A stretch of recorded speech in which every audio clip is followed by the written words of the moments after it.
Gold trusted gold buyers మీరు తాకట్టు పెట్టిన బంగారాన్ని విడిపించి ఈ రోజు ఉన్న మార్కెట్ ధరకు కొనబడను. చాలా కష్టాలు అనిపించారు. నానా కష్టాలు అంటారు సార్. అంతేనా? అస్సలు మా నాన్న బయటికి వెళ్ళేసి వచ్చేవాడు. వచ్చేసి ఫుడ్ పెట్టినా అని అంటే వద్దు నేను బయట తినేసి వచ్చాను, మా ఫ్రెండ్ వాళ్ళ ఇంటికాడికి వెళ్ళేసాను, వాళ్ళు బలవంతం చేస్తే అక్కడ తినేసాను, నువ్వు తినేసి అక్కడ తినేసేవాడు కాదు. అలా అది నాకు బాగా అర్థమయ్యేది. సో లిటరల్లీ నేను కూడా ఒక సమ్టైమ్స్ పలానా ఫ్రెండ్ వాళ్ళ ఇంటికి వెళ్ళేస్తాను, అక్కడ దాకా వెళ్ళిపోయాడు. అక్కడ బియ్యం లేవు, నాకు అర్థం అవుతుంది, కనపడుతుంది, ఉన్నది ఒక్క ముద్ద, అది మా ఇద్దరు పెట్టేస్తే వాళ్ళు బస్సులు పడుకోవాలి. ఇక అలా అర్థమైనప్పుడు నేను కూడా అలా వెళ్ళిపోయేసి ఫ్రెండ్స్తో కాసేపు అడ్డ తిరిగేసి 9-10 నైట్ టైం వచ్చేసి నేను తినేసా, నా కొద్ది మీరు తినేసేయండి అని. సో అలా కనీసం ఒకళ్ళిద్దరు ఆగితే ఇంకో ఇద్దరు తింటారు, అది సిచ్యువేషన్. అమ్మ ఇప్పుడు హ్యాపీయా? ఫుల్ హ్యాపీ అన్న, చాలా హ్యాపీ. ఆ స్టేజ్ చూడటానికి మేము పడ్డ కష్టానికి అమ్మ నవ్వు దానికి ఫుల్ఫిల్ చేసాం, అది చాలు. మొన్న రీసెంట్గా ఇల్లు కట్టుకున్నారంట, మనోడే కట్టించారు. పెద్దదా? పెద్దదంటే మరి అంత పెద్దదేం కాదు, అది కూడా లోనే. మనం ఇండస్ట్రీలో సంపాదించేది ఏం లేదన్న, అంటే జనాలు కనపడిపోతున్నాడు, లక్షలు ఇచ్చేస్తే ఇంత.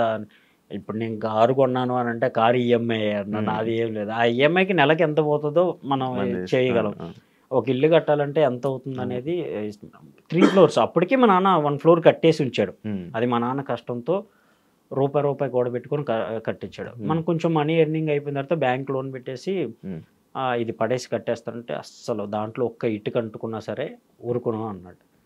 సో దాన్ని రీమోడల్ చేపించి దానిపైన ఇంకో 2 floors వేసాం. 2 floor కూడా ఒకటేమో స్లాబ్ వేసి దానిపైన రేకులు వేసాం అంతే.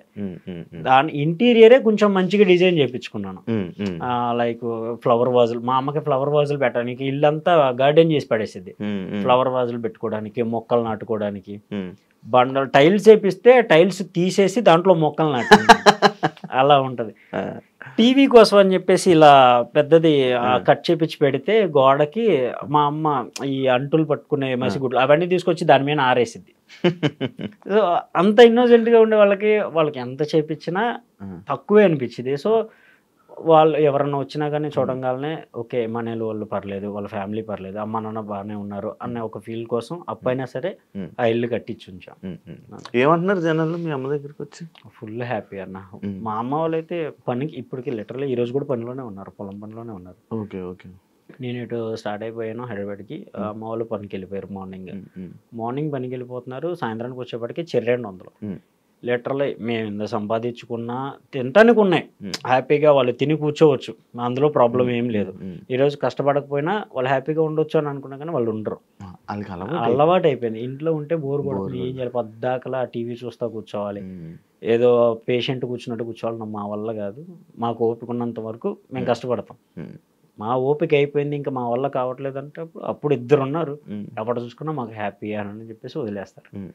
ఇంకా వాళ్ళని మేము కూడా రెస్ట్రిక్ట్ చేయలేం, సరే వెళ్ళండి అని. బట్ వాళ్ళు పొలం పనికి వెళ్ళిన కాడే నైట్ టైం ఎపిసోడ్ చూసిన వాళ్ళు వస్తారు కదా, రాత్రి మీ వాడు అలా అన్నాడు ఇలా అన్నాడు అని అంటే ఇంకా అమ్మ ఫుల్ హ్యాపీ. అది మాట్లాడుకుంటే సాయంత్రం దాకా ముచ్చట్లతోనే గడిచిపోతుంది అమ్మ వాళ్ళకి. నాన్నైనా అంతే, ఈ బస్తాలు మోయటానికి సిమెంట్ పనులకి వెళ్తా ఉంటాడు. ఆ మేస్త్రి ఏంట్రా మీ వాడు రాత్రి మామూలుగా చేయలేదుగా, ఇక ఈ జోకేసారు ఆ జోకేసారు అని చెప్పేసి వాళ్ళు మాట్లాడుకుంటే ఫుల్. ఫస్ట్ నామినేషన్ అప్పుడు యూ డిడ్ నాట్ అని చెప్పేసి మా మేనకోళ్ళలో మేనల్లుడు నామినేషన్ లాగా నుంచొని మా అమ్మ నాన్నకి చేసి చూపిస్తున్నారంట. అది చెప్పుకొని ఫుల్ హ్యాపీ. ఇద్దరు మా అక్క కూతురు పిల్లలు ఇద్దరు మా దగ్గరే పెరుగుతున్నారు, వాళ్ళని ఇమ్మూనే చదివిస్తున్నాడు కూడా. సో వాళ్ళిద్దరికి ఇమ్మూనే ఫుల్ పిచ్చి. ఇంకా మామ ఇంకా 9 అయిందని అంటే నిద్రపోయేలు కూడా లేచి బిగ్ బాస్ అయిపోయిన తర్వాత పడుకుంటున్నారు. అంత అంటే మంత్లీ ఒకసారైనా వాడు ఇంటికి వెళ్ళి వచ్చాడు వాళ్ళ కోసమైనా. ఇప్పుడు చాలా డేస్ అయిపోయింది కదా, ఇంకా అవ్వట్లా. ఇంకా అందుకని తప్పక నేను వెళ్ళి కనపడాల్సి వస్తుంది. ఏడుస్తున్నాడు కదా, చూసారా మీ అమ్మ ఎప్పుడు ఏడడం? లేదు కదా, అసలు ఫీల్ అవుతున్నారా? మా నాన్న అయితే ఫుల్ ఎమోషనల్. మా అమ్మన్న కొంచెం ధైర్యంగా ఉంటుంది కానీ మా నాన్న అస్సలు ఉండలేడు, బాగా ఏడ్ చేస్తాడు. నాన్న లోపలికి వెళ్ళిపోయి అండ్ డెమోనను ఈ రంగుల పోటీల్లో వాటిలో కింద పడేసినప్పుడు చెప్పి ఉంటాడు. ఆయాస పడుతుంటే మా అమ్మకి టెన్షన్ వచ్చేసేది. ఫోన్ అప్పటికప్పుడు ఫోన్ చేసేది, వాడు ఆయాస పడుతున్నాడు. ఏం కాదు, అదంతా గేమ్. వాళ్ళందరూ ఉన్నారు, చుట్టుపక్కల జనం ఉంటారు, కెమెరామెన్లు ఉంటారు, బయట చాలా మంది ఉంటారు. అది ఒక సెటప్, లోపల గేమ్ లో ఉంటారు. చిన్న దెబ్బ తగిలినా కానీ వెంటనే కన్ఫెషన్ రూమ్ కి పిలుస్తారు. ఏమైంది ఏంటని అడుగుతారు. డాక్టర్స్ అక్కడే ఉంటారు. మీరేం టెన్షన్ పడాల్సిన అవసరం. వాడు రొప్పుతున్నాడు అయ్యా, ఆయాస పడుతున్నాడు అని. ఏం కాదు, నా పక్క స్ట్రీట్ లోనే ఉండేది. నేను స్టూడియోకి దగ్గరలోనే ఉంటాను.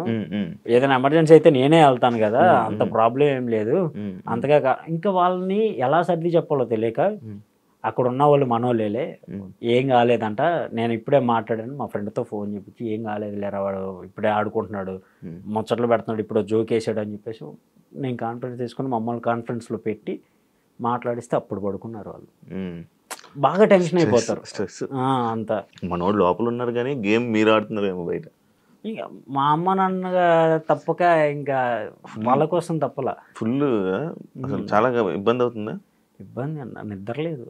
చాలా డేస్ అయింది నేను పడుకున్న. వాడు వెళ్ళిన కొన్ని డేస్ ఏమో ప్రశాంతంగా, ఒక 2-3 డేస్ అంతే. 3 months అవుతుంది మోస్ట్లీ. 3 months లో మహా అయితే ఒక 4-5 days పడుకున్నాను అంతే. ఇంకా తర్వాత నిద్ర లేదేం లేదు. డేకి 1 hour 2 hours పడుకోవటం అంత మాత్రం. లైవ్లో వాడి ఫ్రేమ్ వస్తుంది అన్నప్పుడు లేచి కూర్చుంటా, నిద్రపోతున్నా కానీ లేచి కూర్చొని స్క్రీన్ షాట్ కొట్టుకొని. నా మెమరీ వాడే నాకు సమ్ టైమ్స్ గుర్తొచ్చేవాడు అన్న. ఎందుకంటే ఇద్దరం ఇక్కడే ఉండేవాళ్ళం. వాడు లేకపోతే వాడు midnight వచ్చినా సరే లేపి తిన్నావా అని నన్ను అడుగుతాడు. వాడు వచ్చి పడుకుంటే కాలు నొప్పులు పడుతుంటే నేను కాలు నొక్కుంటా కూర్చునేవాడిని. వాడిని అంత బాగా పెంచుకున్నా. వాడికి దూరంగా ఉండేప్పటికీ నాకు నిద్ర పట్టట్లా సరిగ్గా. సో సమ్ టైమ్స్ ఇంకా midnight 3కి 4కి స్టూడియో ముందుకు వెళ్ళిపోయి సమ్ ఫీలింగ్ ఆఫ్ ఆరా అన్న ఫీల్ అవుతానని స్టూడియో చుట్టుపక్కల ఒక రౌండ్ వేసి ఎర్లీ మార్నింగ్ వెళ్ళిపోయి చాయ్ తాగేసి ఆడ కూర్చునేవాడిని.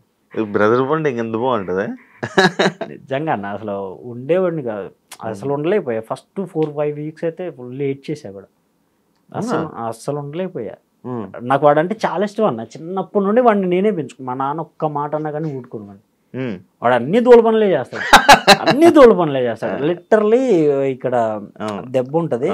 చిన్నప్పుడు బెచ్చెలు ఆట ఆడుతుంటే రాయి తీసుకుని అన్నే కొట్టాడు. నా తల పగలు కొట్టి నాకన్నా ముందు ఇంటికి వెళ్ళి అన్నయ్య కింద పడ్డాడు, తల పగిలింది, వాడు అన్ని దూల పనులు చేస్తాడు. మళ్ళీ నా మీదే రిటర్న్ కంప్లైంట్. ఇంటికి వెళ్ళిపోయేపటికే మా నాన్న వాడు చెప్పింది పక్కా నమ్మేస్తాడు.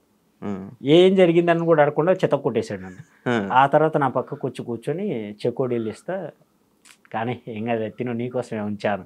సో అంత బాగా నేను వాడిని మళ్ళీ ఒక్క మాట అన్నా, ఏ జరిగినా సరే ఒక్క మాట కూడా అన్నా. వాడు అంతే బాగా బాగుంది. ఎంత డిఫరెన్స్ మీ ఇద్దరికి? 1 year అన్న. 1 year? సో అంత బాండింగ్ ఉండేప్పటికీ అసలు ఉండలేకపోయేవాడు. హాస్టల్లో వాడిని 5th వరకే కలిసి చదువుకున్నాం. 6th 7th 8th 9th 10th వేరే చోట. ఎగ్జామ్స్ రాయాలి, సీట్ రావాలంటే ఆ స్కూల్లో సీట్ రావాలంటే ఎగ్జామ్స్ రాయాలి. మా నాన్న భుజం మీద ఎక్కించి వరదలు అప్పుడు విజయవాడ వెళ్ళాలి, మా ఊరు అమరావతి, కృష్ణానది దాటి వెళ్ళాలి. మా నాన్న భుజాన్ని ఎక్కించుకొని ఇద్దరిని మోయలేడు కాబట్టి నన్ను ఎగ్జామ్ వద్దన్నాడు. ఇక నువ్వు వద్దులే, నువ్వు అంతగా చదవలేవు, తమ్ముడు బాగా చదువుతాడు అంటే సరే తీసుకెళ్ళి నాన్న. వాడిని భుజాలు ఎక్కించుకొని ఫ్యాట్ తల మీద పట్టుకున్నాడు. మా నాన్న భుజాల మీద వాడిని కూర్చోబెట్టుకుని వరదలు వచ్చే దాని మీదనే చిన్నగా ఈదుకుంటూ ఆ దగ్గరికి తీసుకెళ్ళి ఎగ్జామ్ రాపించి తీసుకొచ్చాడు. అక్కడ ఉన్న స్టూడెంట్స్ అందరిలో టాప్ వాడే వచ్చాడు.